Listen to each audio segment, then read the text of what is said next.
পরম করুণাময় ভগবান শ্রীহরির শরণে প্রণাম। মহাভারতের পবিত্র কুরুক্ষেত্র প্রান্তরে মানব জাতির কল্যাণের জন্য ভগবান শ্রীকৃষ্ণ ও অর্জুনের মধ্যে যে দিব্য সংলাপ অনুষ্ঠিত হয়েছিল, সেই অমৃতময় উপদেশই শ্রীমদ্ ভগবদ গীতা নামে বিশ্বজুড়ে চিরস্মরণীয় হয়ে আছে। জীবন, কর্ম, আত্মা, ঈশ্বর ও মুক্তির গভীর তত্ত্ব এই গীতার প্রতিটি অধ্যায়ে সুস্পষ্টভাবে প্রকাশিত হয়েছে। এই প্রসঙ্গে অর্জুনের জিজ্ঞাসার উত্তরে ভগবান শ্রীকৃষ্ণ যে পরমার্থে জ্ঞান প্রদান করেছিলেন, ব্রহ্ম, অধ্যাত্ম, কর্ম, অধিভূত, অধিদৈব, অধিদৈব, অধিযজ্ঞ এবং মৃত্যুকালে ঈশ্বর স্মরণের মহিমা, সেই অমূল্য বাণী ভিডিওতে তুলে ধরা হলো। একদিন ভগবান শ্রীকৃষ্ণের নিকট অর্জুন জিজ্ঞাসা করলেন, হে পুরুষোত্তম, ব্রহ্ম কি, অধ্যাত্ম কি, কর্ম কি, অধিভূত ও অধিদৈবই বা কাকে বলে? অনুগ্রহপূর্বক আমাকে স্পষ্ট করে বলুন। হে মধুসূদন, এই দেহে অধিযজ্ঞকে এবং এই দেহের মধ্যে তিনি কি রূপে অবস্থিত? মৃত্যুকালে জিতেন্দ্রীয় ব্যক্তিরা কিভাবে পরমেশ্বরকে জানতে পারেন? ভগবান শ্রীকৃষ্ণ বললেন, হে অর্জুন, নিত্য বিনাশ রহিত জীবকে বলা হয় ব্রহ্ম এবং তার নিত্য স্বভাবকে অধ্যাত্ম বলে। ভূতগণের উৎপত্তি ও বৃদ্ধিকর সংসারী কর্ম। হে দেহধারী শ্রেষ্ঠ, নশ্বর জড়া প্রকৃতি অধিভূত। সূর্য, চন্দ্র আদি সমস্ত দেবতাদের সমষ্টি রূপ বিরাট পুরুষকে অধিদৈব বলা হয়, আর দেহীদের দেহান্তর্গত অন্তর্যামী রূপে আমিই অধিযজ্ঞ। মৃত্যুর সময়ে যিনি আমাকে স্মরণ করে দেহত্যাগ করেন, তিনি তৎক্ষণাৎ আমার ভাবেই প্রাপ্ত হন, এই বিষয়ে কোনো সন্দেহ নেই। অন্তিমকালে যিনি যে ভাব স্মরণ করে দেহত্যাগ করেন, তিনি সেই ভাবে ভাবিত তত্ত্বকেই লাভ করেন।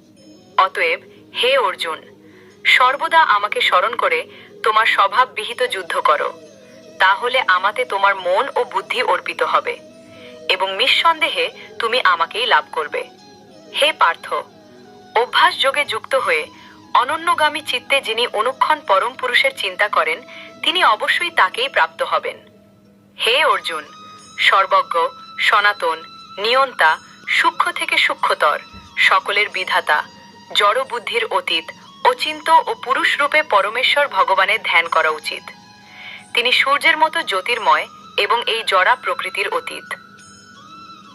যিনি মৃত্যুর সময় অচঞ্চল চিত্তে ভক্তি সহকারে পূর্ণ যোগ শক্তির বলে ভ্রজুগলের মধ্যে প্রাণবায়ুকে স্থাপন করে পরমেশ্বর ভগবানকে স্মরণ করেন, তিনি অবশ্যই সেই দিব্য পরম পুরুষকে প্রাপ্ত হন।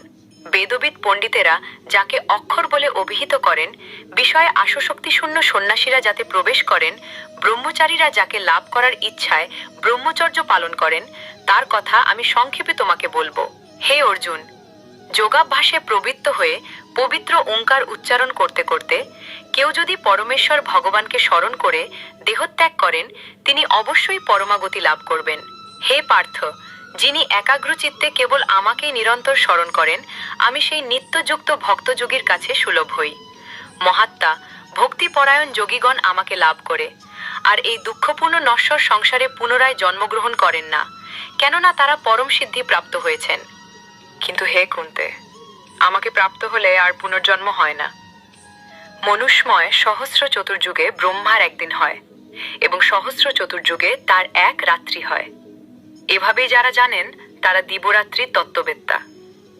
ব্রহ্মার দিনের সমাগমে সমস্ত জীব অব্যক্ত থেকে অভিব্যক্ত হয় এবং ব্রহ্মার রাত্রির আগমনে তা পুনরায় অব্যক্তে লয় প্রাপ্ত হয়।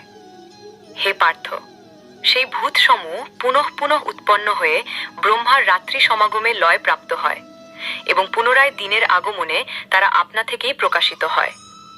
কিন্তু আর একটি অব্যক্ত প্রকৃতি রয়েছে, যা নিত্য এবং ব্যক্ত ও অব্যক্ত বস্তুর অতীত।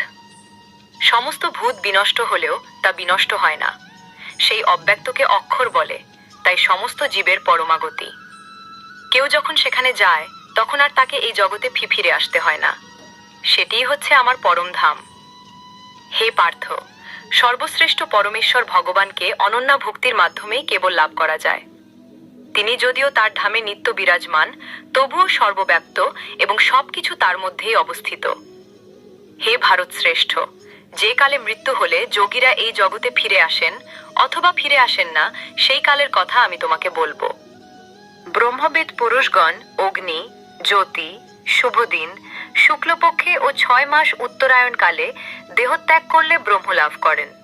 ধূম, রাত্রি, কৃষ্ণপক্ষ অথবা দক্ষিণায়নের 6 মাস কালে দেহত্যাগ করে যোগী চন্দ্রলোকে গমনপূর্বক সুখভোগ করার পর পুনরায় মর্তালোকে প্রত্যাবর্তন করেন। বৈদিক মতে এই জগৎ থেকে দেহত্যাগের দুটি মার্গ রয়েছে, একটি শুল্ক এবং অপরটি কৃষ্ণ। শুক্ল মার্গে দেহত্যাগ করলে তাকে আর ফিরে আসতে হয় না, কিন্তু কৃষ্ণ মার্গে দেহত্যাগ করলে ফিরে আসতে হতে হয়। হে পার্থ, ভক্তেরা এই দুটি মার্গ সম্বন্ধে অবগত হয়ে কখনো মোহগ্রস্ত হন না। অতএব হে অর্জুন, তুমি ভক্তিযোগ অবলম্বন করো। ভক্তিযোগ অবলম্বন করলে তুমি কোন ফলেই বঞ্চিত হবে না। বেদপাঠ, যজ্ঞ অনুষ্ঠান, তপস্যা, দান আদি যত প্রকার জ্ঞান ও কর্ম আছে, সেই সমুদয়ের যে ফল তা তুমি ভক্তিযোগ দ্বারা লাভ করে আদি ও পরম ধাম প্রাপ্ত হও। এইভাবে ভগবান শ্রীকৃষ্ণ মানব জাতিকে স্পষ্টভাবে বুঝিয়ে দিয়েছেন যে নশ্বর সংসারের বন্ধন থেকে মুক্তির একমাত্র পথ হল অনন্য ভক্তি, নিরন্তর স্মরণ এবং ভক্তিযোগের আশ্রয় গ্রহণ। যিনি সর্বদা পরমেশ্বরকে স্মরণ করেন, কর্মের মধ্যেও যিনি ঈশ্বরকে অর্পণ করেন, তিনি আর জন্ম মৃত্যুর আবর্তে আবদ্ধ থাকেন না।